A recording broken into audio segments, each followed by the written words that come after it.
You talk about how every kid today wants to be a YouTuber. Yeah. Including your daughter. 100%. And I love, you talk about that now. I always talk about how when I was growing up, I had three options, either to be a doctor, a lawyer, or a failure. Like those were my three options because everyone in my community, society, that's what they looked up to. So my big question here is, if there's a kid out there who's telling their parent, I want to be a YouTuber, that's like the new Hollywood. 100%. I want to be a new actor. I want to be the next actor. So how should they approach it? How should a parent approach it? Positively, but they won't. Yeah. Because they're playing history and defense. Yes. Like they don't think it's real. A lot of what I'm trying to accomplish with this book is remind parents how real this is. The world's changed so much. And I wish parents would support their kids. The problem is too many parents have their own self-esteem wrapped up in their kid's accomplishment. But the reality is like putting your kid in a position to succeed and being humble enough to put your kid in a position to succeed is everything. And most people are just not doing it.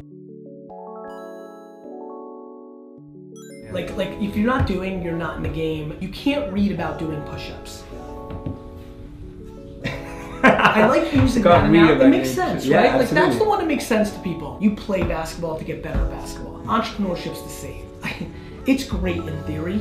This book is amazing. Guys, this book is so right, you can't imagine. The amount of you that aren't gonna win because you don't have the stomach or the work ethic for it. Yeah. You're not willing to work, but it's 9:46. I have 2 more meetings after this. I'm at the height of my game. I'm 42 years old. I've been going since 8 a.m. with you, and I do it every day. Like, you don't have the work ethic or you don't have the stomach. Let me explain the stomach. Yeah. For the person who tweeted today and said, Gary wrote another bullshit book. When is the world gonna wake up? When you see that, even though you got 10,000 pieces of love, you get sad.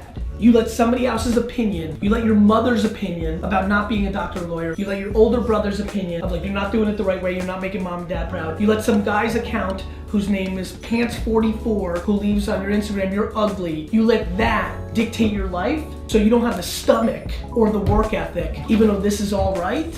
That's what I think about everything. The doing. The doing, I agree, I couldn't agree more. You do reply to DMs, you do manage your own Twitter. How are you managing to do that? Effort.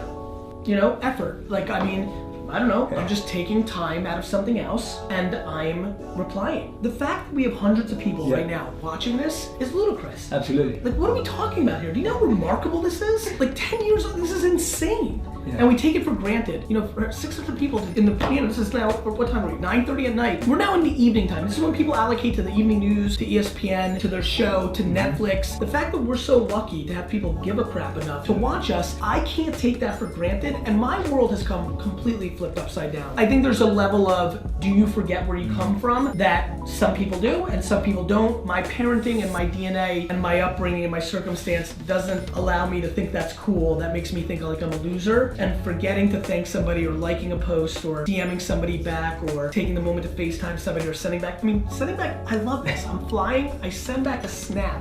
Somebody sends a snap, hey, yeah, it makes a huge difference. What's different about genuine gratitude versus people doing it because it's a technique? I think the truth plays itself out. Right. I think when it's a technique, you can get a spike. You know, negativity and the wrong can win in the short term, but not in the long term. Service is leverage. Like this stuff is basic, whether it's spiritual or religious or right or karma. Like, it's crazy to me that I genuinely, so for example, our relationship and our budding relationship, I think about it pretty basically. I want 49% of the energy. I want 49% of the results. If the Lord of relationships came down and had to give a judgment and they said, you're getting 51% of the value, you're getting 49. I'm like, yes. Yeah. Because to me, that's the perfect spot. I'm giving more than I take, which actually is the macro leverage, and I'm talented enough to get 49% and do something with it. I just think most people are rolling in trying to get 90% of the relationship value at the end. So to me, that's the service.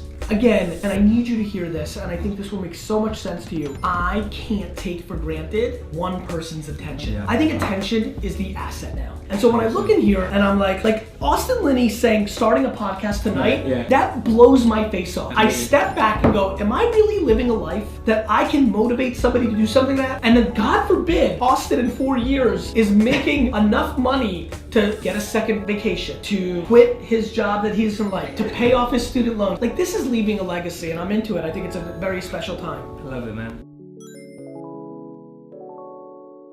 my goal is to have all of you who are watching right now show up to my funeral. But like my goal is legacy. Like at this point, I made enough money when I was making $100,000 a year to kind of scratch my financial itch. I've gotten very greedy about my legacy. I'm trying to figure out how big can I be, and out of how much joy and happiness and optimism and offense and self-awareness can I put into the system. I have so many 15 to 25-year-olds watching me right now. How cool is it if I made the alpha male trait about self-awareness and empathy and gratitude? Like that's not sharp, that's not dude talk of the 80s and 90s, but it is the magic. It is the magic, 100%.